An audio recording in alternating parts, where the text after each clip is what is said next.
Okay, this is MAE 4243. This is the third lecture in the what I'm calling the turbo machinery series, and the last couple lectures introduced the concept or the topic of axial flow compressor design. What I'd like to do for this lecture is to go through some problems, working through these what we call velocity triangle analysis that will be useful or is useful for designers. Most of what all these problems that we'll be going through, are normally coded up in a nice code, but these are hand calculations that give you an understanding of what goes into these codes. And so we'll look at just a compressor stage, just isolated, a rotor and a stator, and what a typical analysis. Let's look at, say, somewhere where you've cut the blade maybe mid-span, and you're looking at what kind of thermodynamic properties correspond to the aerodynamic properties as we had discussed before. So let me go to the document cam. And let's begin by just considering a single axial compressor stage. So let's consider a single axial compressor stage. And, typically we can, in a more or less cartoon fashion, we'll represent this as, here's my rotor connected to a shaft, and then next to it is typically stator. I'm exaggerating, obviously, the distances between the axial gap. In this case, let's assume that the flow is moving from left to right, and we have conditions, thermodynamic conditions ahead of the rotor we'll call 1. I'll zoom in a little bit if this helps, maybe that. And then the conditions right downstream of the rotor we'll call 2 for right now. And in this analysis, we're going to neglect frictional effects.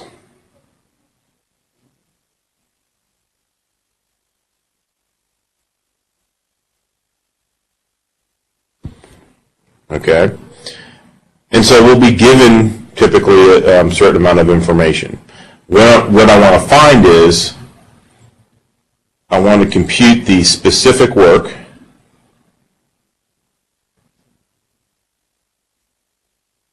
that is generated by this stage.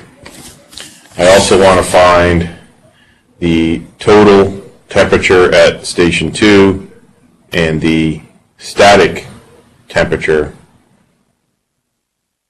at station 2. And I want to find the total pressure at 2 and the static pressure at 2, given a certain amount of information. So what are we given? So the givens in the problem are this. We know what the inlet total temperature is, and we'll use SI units, 340 degrees Kelvin for the total temperature. The total pressure at 1 we'll say is 185 kilopascals. And then we're going to be given a series of velocities. So let's now assume that we're going to look at some radius, a cut through this rotor stator system. And so we might see something like a rotor and a stator here. So this would be the rotor, this would be the stator. If I cut through and looked at this section AA, this would be section AA. Okay? So we're obviously going to have some, a relative velocity here. We know because of the way I drew the airfoil here that the rotor is going to rotate with some wheel speed u, and then we'll have some absolute velocity, say C2 approaching the stator. We'll have some absolute velocity C1 here, and this will be W1. But what we're going to be given is the wheel speed. So someone's going to say, okay, well, you know the RPM, and they're going to give the radius, but we're just call this U is 100 meters per second. The axial flow velocity at 1 we're being given as 85 meters per second. The tangential velocity at station 1 we're being told is 35 meters per second. The axial velocity at station 2 should be close to CZ1, and in this case they're telling us it's 75 meters per second. And we're also given the relative tangential velocity at station 2 is 10 meters a second. Okay? So here at station 2, remember here's 2 and here's 1. We know at station 2, we know the absolute axial velocity and the relative tangential velocity at station 2. Station 1, we're given the axial velocity and the absolute tangential velocity. And we're given the wheel speed U, and we're also going to assume that this is the same at station 2 as station 1. And all that means is that we're at the same radius level. We're not on a stream surface where maybe the radius level is a little bit different here. In this case, since U1 is equal to U2, we're at the same radius relative to the axis of rotation. So given all this, let's compute the specific work. Okay, so let's start by writing down the expression for specific work, which would be the work of the compressor, which is the work divided by m dot, which we just derived before in the previous lecture as U times the difference between the absolute tangential velocities, c theta 2 and c theta 1. Okay, so we're given c theta 1, we're given U, so really this comes down to we need to find c theta 2.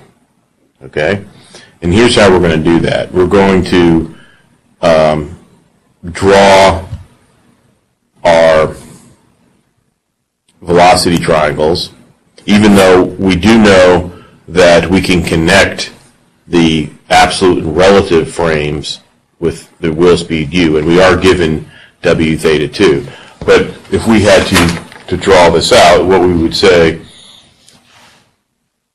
is we'd start by saying, making CZ1, which is 85 meters per second, and let me just start, say, here, and say, okay, this is, let's call this CZ1, and that has an absolute velocity angle it makes with the axial. So this is C1, which means that this must be C theta 1. Now note, we're given CZ1, we're given C theta.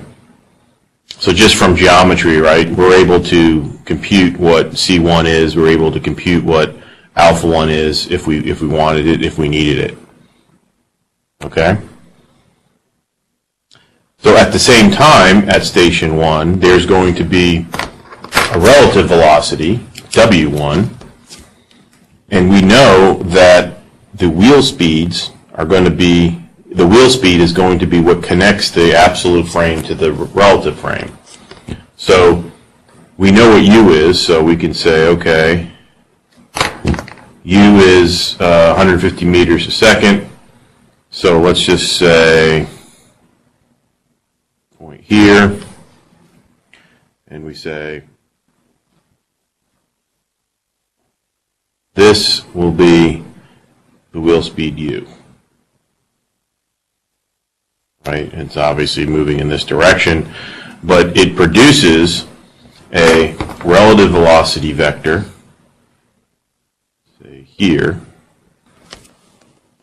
that has an origin back, and this is W1. Okay? So I don't know if you can see the color difference here, but I'm using red to signify the relative velocity vector W1. Okay? And we know that, of course, that makes an angle beta 1. And we can also go ahead and identify the tangential component of the relative velocity here, which is W theta 1.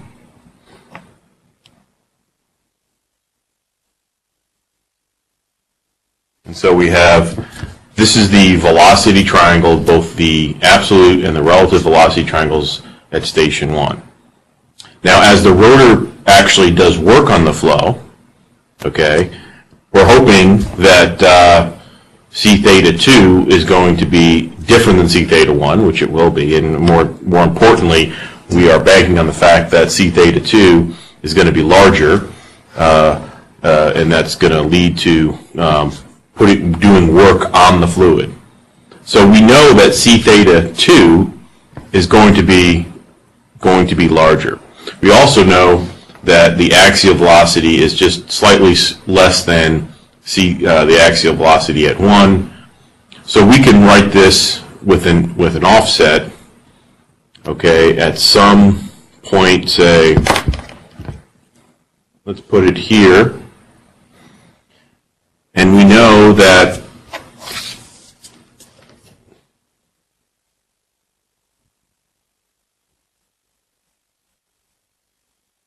this right here would be C2, the absolute velocity vector at station 2.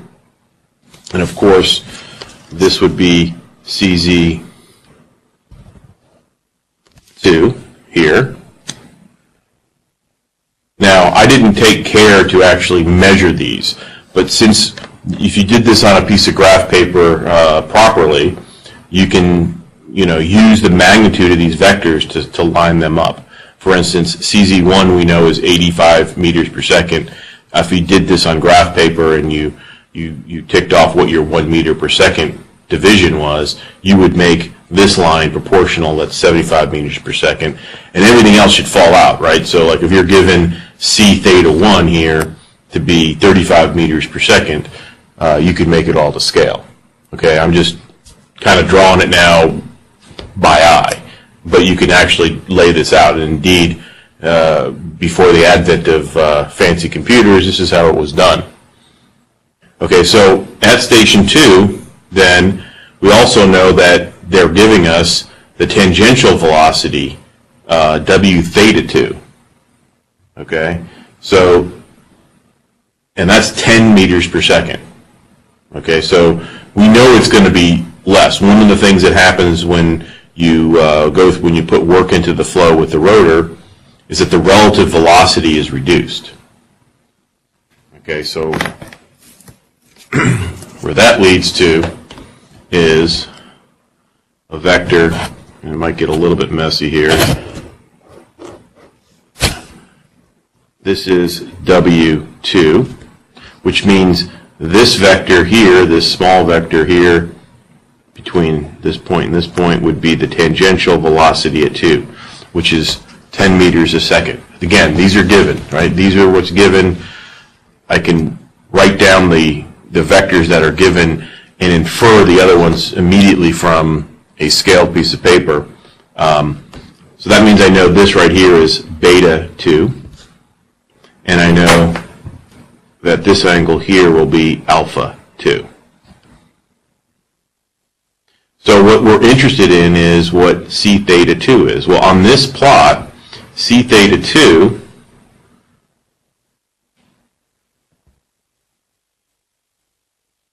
is this vector here. Okay, so I know just if I laid all these triangles out properly, I could just pull that number off the curve. And excuse me. And in fact, this distance here between this point and this point is delta c theta, which is in this parentheses right here. Okay, so that's what the graphical image of the velocity triangle. I superimposed the velocity triangles from station 2 onto station 1. Might look confusing at first. You can separate it if you want. It just uses more paper. This method, once you get used to looking at it, it starts to make sense, and it actually has some physical meaning when you look at it a little bit more closely. So, actually moving to the calculation, we can say that c theta 2 is equal to u plus w theta 2. Okay, recall this is how we're connecting the absolute frame of reference to the relative frame of reference by using the wheel speed. Okay, so from here we know this is 150 meters per second, and this is going to be plus the w theta 2. Now, we were given w theta 2. If you recall, w theta 2 was 10 meters per second. One of the things we do need to define here is what positive and what's negative. Okay, and we're going to define w theta. We're going to define the direction opposite of rotation to be negative. So if the rotation is in this direction, we'll say this is positive, we're going to say this is negative. Thus, when I write this, this will be a plus negative 10 meters per second. Thus, I can get c theta 2 is 140 meters per second. The specific work is then 150 meters per second times 140 meters per second minus 35 meters per second, and I get 15,750 meters squared second squared. Okay, those look like kind of odd units for work, but really you can convince yourself that this is 15,750 Newton meters per kilogram, which is nothing more than the same thing as joules per kilogram. And if you want, putting it in kilojoules, you could say that the specific work was 15.75 kilojoules per kilogram. So that's the answer for the specific work that's put into the flow by that single rotor stage. Remember, there's no work being done by the stator, so all we need to look at is, and so just given the aerodynamic velocity parameters of delta, tangential, absolute velocity, we're able to get the work. Okay. Now, let's find the thermodynamic conditions. We want to find the total temperature at 2 and the static at station 2. Okay, recall before we derived an expression where that work, which was H total 2, the enthalpy difference between station 2 and 1, is equal to U C theta 2 minus C theta 1. Okay, and then using our relationship for temperature and enthalpy, we can write it like this.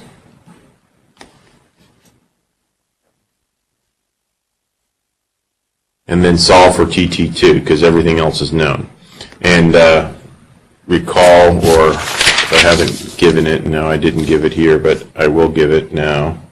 CP in SI units is 1,006 joules per kilogram Kelvin. That's the specific heat at constant pressure. Okay, so from there,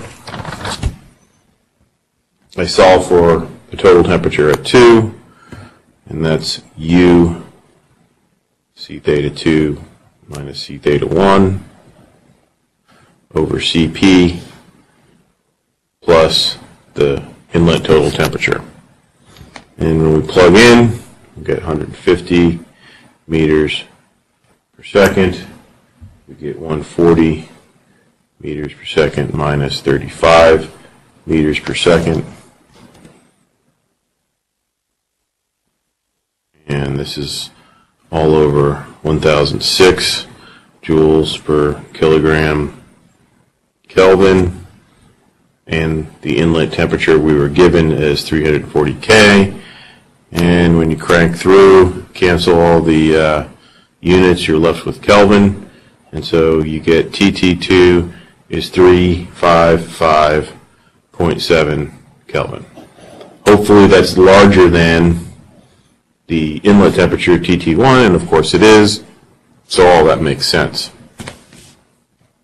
Alright, so now I need to find the static temperature. Well, this should be relatively simple, since we know that by the definition of the total or stagnation condition, that the total temperature at 2 is equal to the static temperature at 2 plus some kinetic energy term. Okay? So the question is what is the velocity that's associated with that kinetic energy term? Remember, I have two velocities. I have a relative velocity and I have an absolute velocity. Which one should I use? Okay? Well, if I'm interested in the static temperature of the air, okay, of the fluid, I want the absolute condition. So I want the absolute velocity. So that would be C2 squared over, in this case, over 2 and CP for the ratio of specific heats. Okay?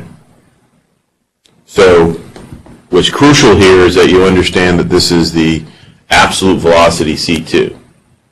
This is important. When we get to something like the turbine and we start considering things about heat transfer, and I want to know what this temperature on the rotor blade is, the blade that's moving in the relative frame of reference, the total temperature, the stagnation temperature that I'm interested in, the kinetic energy I need to use that's associated has to be the relative velocity.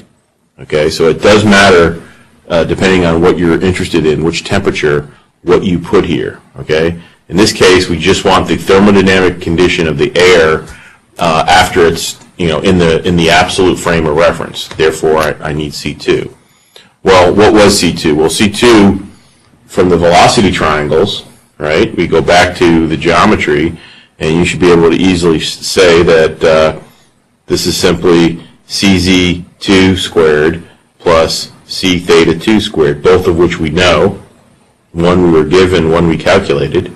And take the square root, just using right triangle math, and you get 75 squared meters squared second squared plus 140 squared meters squared second squared square root, and I get C2 to be 158.8 meters per second squared. Again, if you did this in graphical form and you had everything to scale, all you do is measure that vector that you drew, and it should come out to be 158.8. So now solving for the static pressure, static temperature, we get this, and this becomes 355.7 Kelvin minus 158.8 squared meter squared second squared over 1006 joules kilogram Kelvin times 2.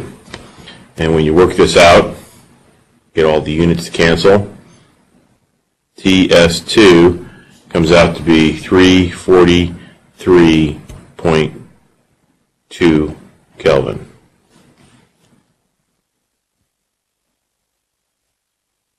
So we found the total temperature at 2 and now the static temperature at 2.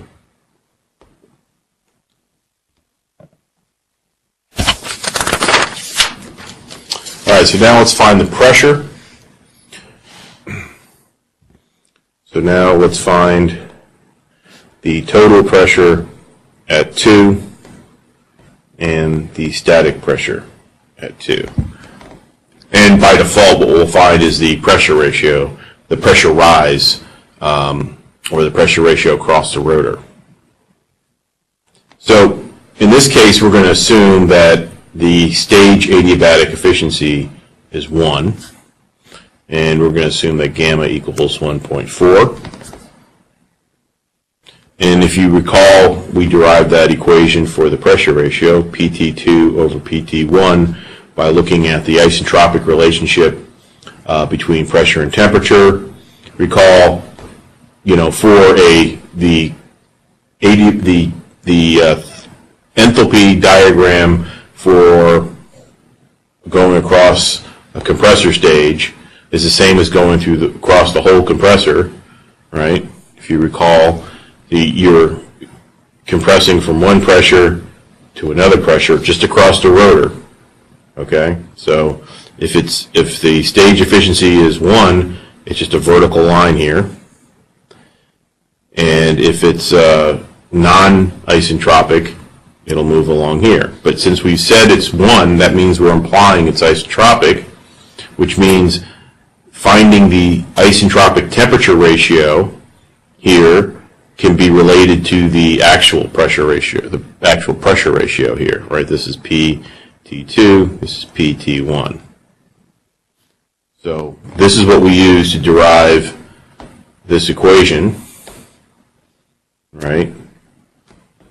And this was U delta C theta over CP TT1. And this was to the gamma over gamma minus 1. This was 1, as we just said. If you plug in the right numbers here, you get a total pressure ratio of 1.171. Okay? And note that it's not incredibly high, it's a single stage, but this is very close to a nominal or typical single axial stage compressor pressure ratio. Okay? If you are asked to make a calculation of the total pressure ratio across a single axial stage and you get a number like 2 something or 5 or 10, you need to immediately realize that there's probably something wrong in your calculation. And of course, anything below 1 is a nonsensical answer as well. So just keep that in mind. So given this ratio, we know what PT1 is. We were given it. So obviously we can just say PT2 is 1.17 times PT1. And PT1 was 185 kilopascals. And so I get PT2 as 216.6 kilopascals.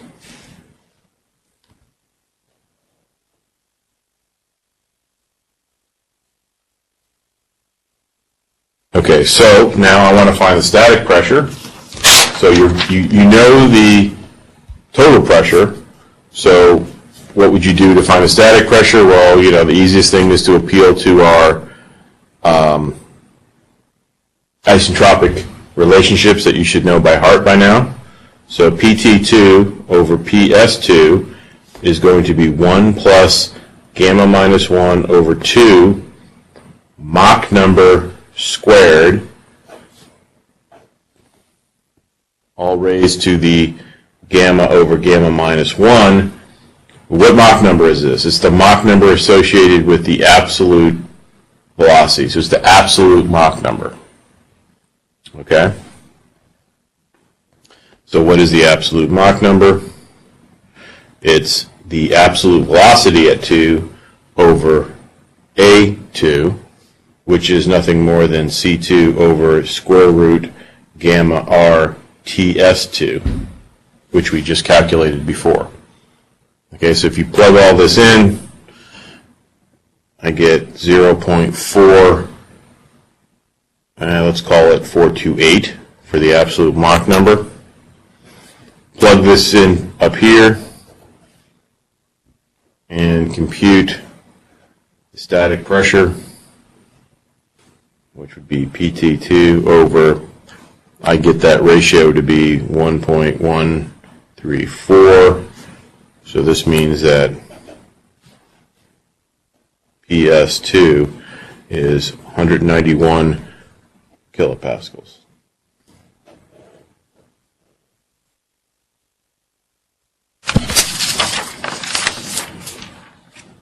There's one last thing that we can do now that we've calculated the static pressure across the rotor, is that we can compute a pressure coefficient, which is a non-dimensional way of measuring the pressure rise. So a fourth thing to find would be find pressure coefficient.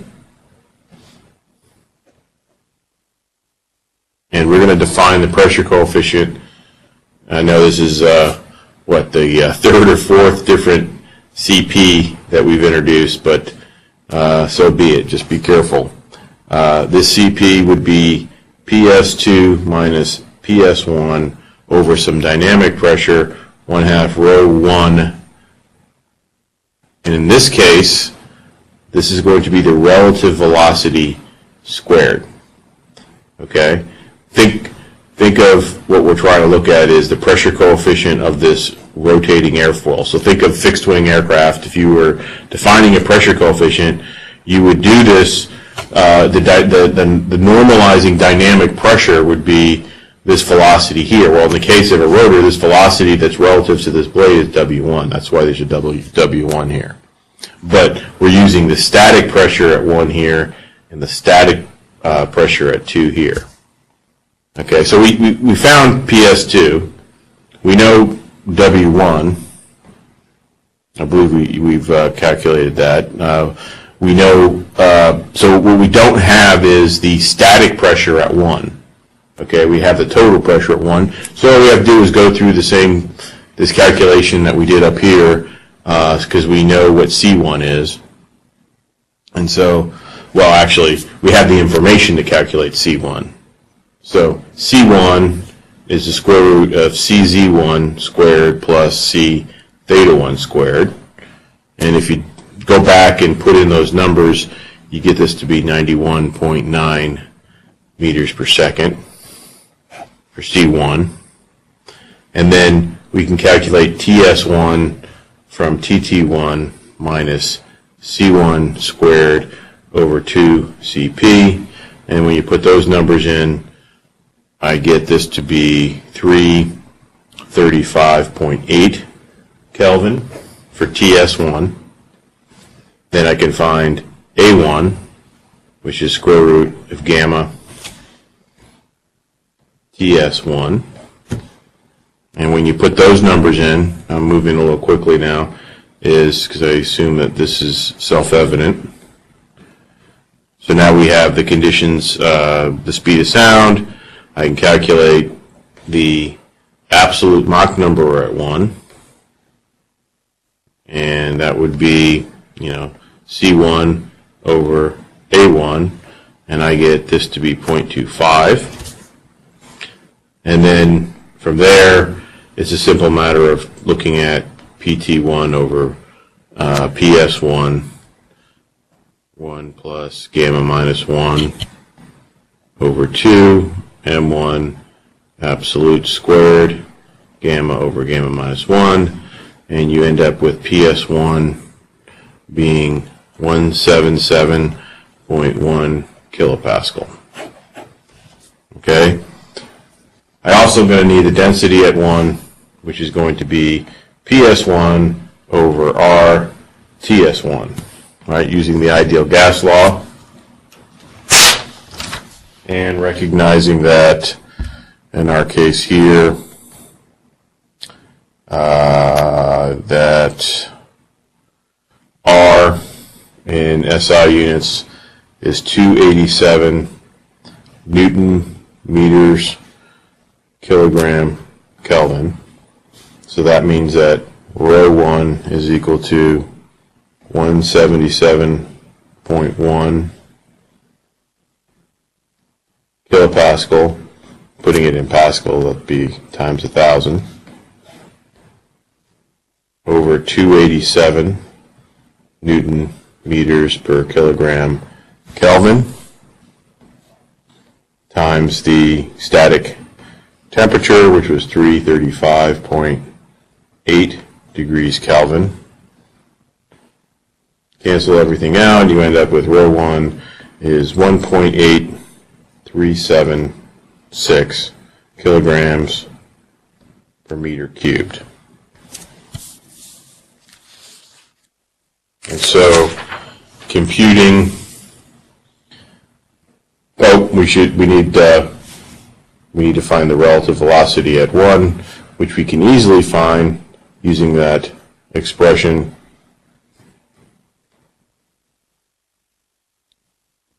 This expression here, and I get this to be 115 meters per second.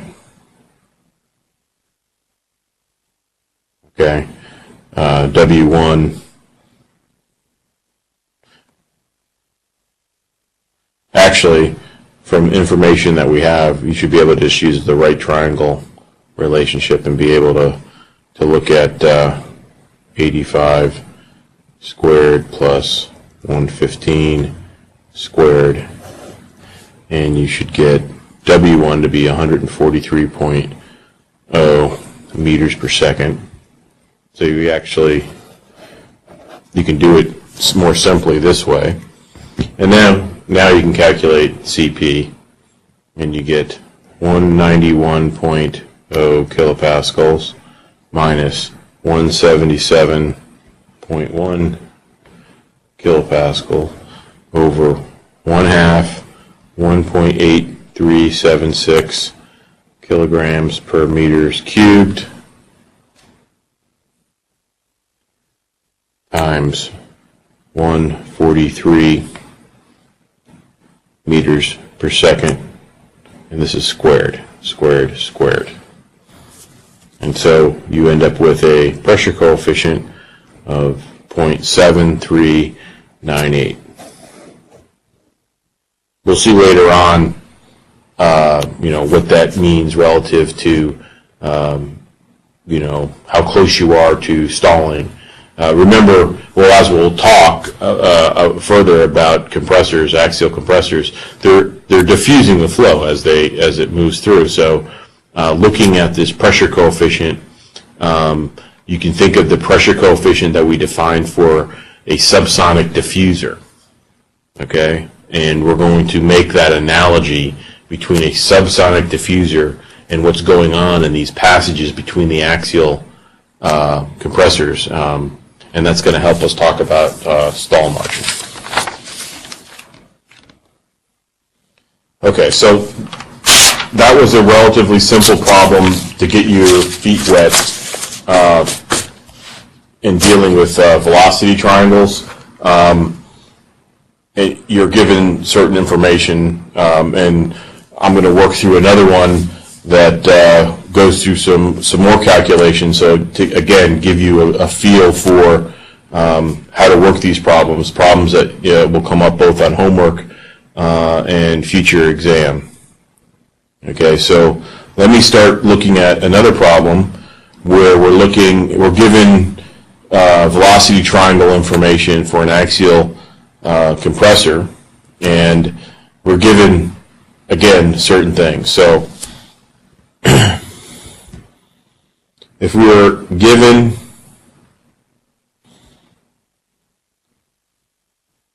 second stage axial flow velocity triangles,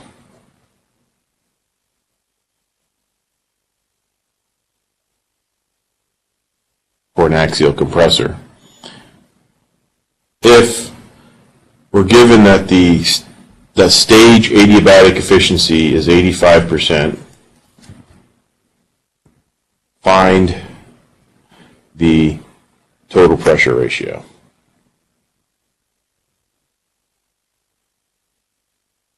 And we're also going to be given, so we're going to assume, or given, the total temperature entering the stage is 300 Kelvin.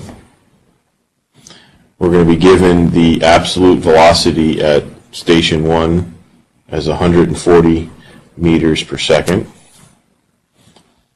The absolute velocity at station 2 is 240 meters per second. The relative velocity at station 1 is 240 meters per second, and the relative velocity at station 2 is 140 meters per second. Notice there's a little bit of symmetry here. So you would expect that when we actually draw the triangles, okay, the velocity triangles, it should be symmetric. And we're also going to assume here that CZ1 is equal to CZ2. So we can, if you drew these kind of to scale, if you were able to use graph paper, you would have something like this, where you had CZ1 here, and we know that you'll have something similar, the exact same length of this vector for 2. So this is, we'll call this CZ1, and that means that, and we said C1 was 140 meters a second. We don't know what CZ1 is yet, but we do know that 140 meters per second is represented here. This is C1. And we said that C2 is 240 meters per second. So here is the vector C2. This is the vector C1. Again, C1 is 140 meters per second. C2 is 240 meters per second. And of course, this is alpha 1. This is alpha 2. And of course, we're also given W1 and W2. So W1 is 240 meters per second. Again, once you can do this graphically, if you knew, if I knew what these divisions were in meters per second, you can just lay these things out. But one thing that you should notice is that these would be symmetric. So this would be W1, and this would be W2.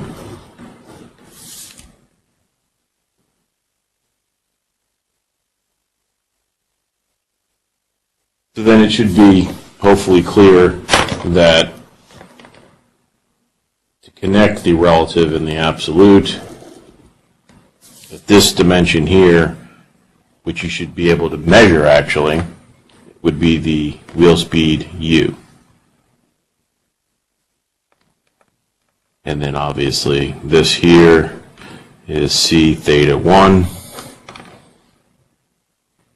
and this would be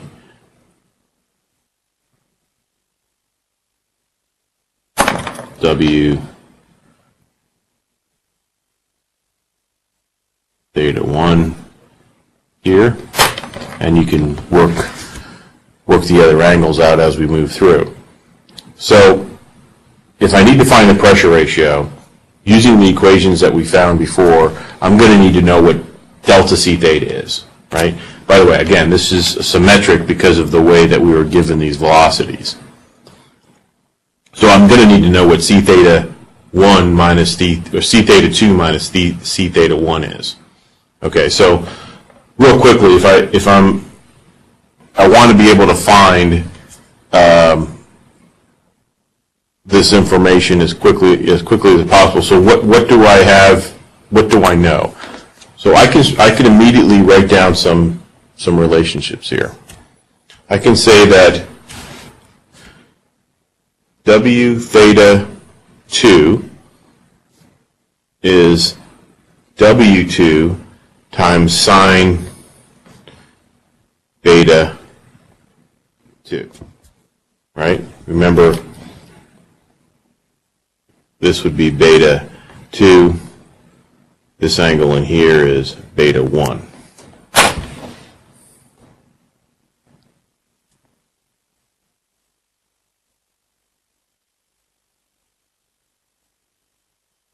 Okay, so let me take a break here. This has been the end of Lecture 3, and I'll pick up on Lecture 4, and we'll finish this problem.